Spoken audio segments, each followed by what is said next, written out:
Hey everyone, I hope you had a relatively smooth fast and a meaningful and uplifting Yom Kippur experience.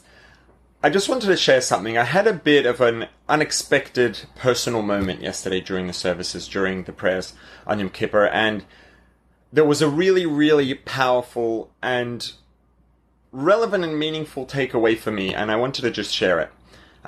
Shouldn't take long, a couple minutes. So there's what is certainly one of the climactic prayers in the Yom Kippur service, and we actually read it on Rosh Hashanah as well, is what's called Unasana Tokef. And the history behind that prayer is incredibly powerful, but I don't want to go there at the moment.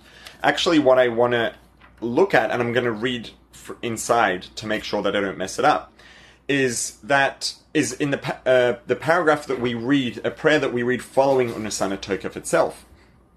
And I'm going to read the English first, and then some of it I'm going to read out in the Hebrew as well, because for me personally at least, the Hebrew just was a little more touching than the English. So the phrase that I want to address reads, and we're addressing God when we say this, obviously.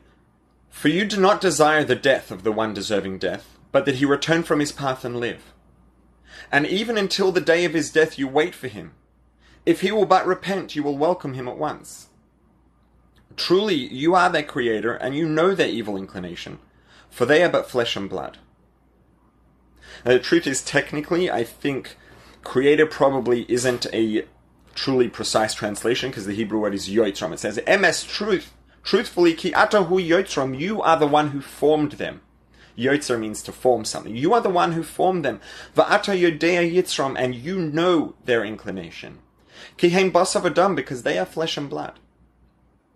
And one of the most important things in life, and I would say one of the most important things for us to live a productive life and a meaningful and happy life, one of the most liberating and empowering things a person can do is to accept personal responsibility. And that's to accept personal responsibility for the past, and to say for that, obviously there are many factors that have contributed towards bringing me to the point that I'm at today. But at the same time, I have had a very large part to play in that.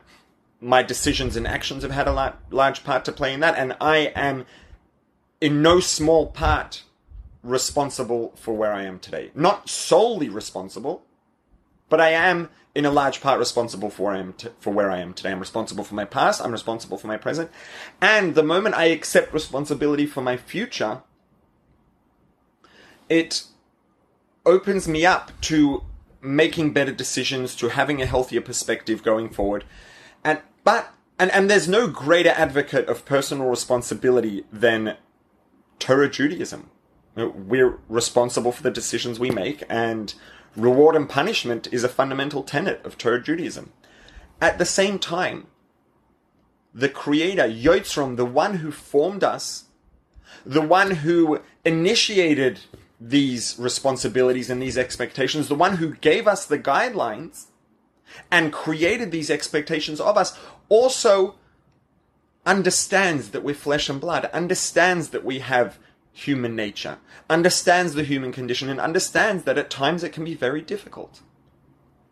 And whilst the Creator expects us to do the right thing, the Creator also, as we read in this paragraph, prefers to err on the side of patience in giving us a chance to turn things around. Understanding that when we've fallen short, is it our fault? Yes. There's no way to say what I did is not my fault. The decisions I made and the actions I took are my fault 100%. At the same time, however, as I accept responsibility for them, I can give myself a break. And to me, that was the message here. The message here was, certainly when it comes to other people, is to give people a break. But that's not really, to me, the most important message, because it's not my job to judge anyone else anyways. It is my job to weigh up, to do checks and balances, and to weigh up my decisions and my actions and the things that I've done. Those are my responsibility. But at the same time as I'm responsible to keep an eye on what I'm doing and to keep myself under control and to take responsibility, it's also a good idea to give myself a break. It's a good idea for us to give ourselves a break. If God's prepared to give us a break, and we say to the Creator, you are the one who formed them, and you know their inclination, for they are but flesh and blood. If the Creator, who created the expectations and demands of us, is prepared to give us a break, and to err on the side of patience and giving us a chance to turn things around, then certainly we, if we want to do the right thing and emulate the Creator, should, at the same time as we do accept responsibility, also give ourselves a break. Don't be brutal. I guess to me, that's the takeaway. The takeaway is, don't be brutal. We shouldn't be brutal on ourselves. We should be demanding. We should have expectations, and we should do our best to live up to them. And when we don't, we should look at that and look at why and how we can improve it. But at the same time, we shouldn't be brutal. We should give ourselves a break because the Creator who formed us recognizes our weaknesses, and there's no reason that we shouldn't either.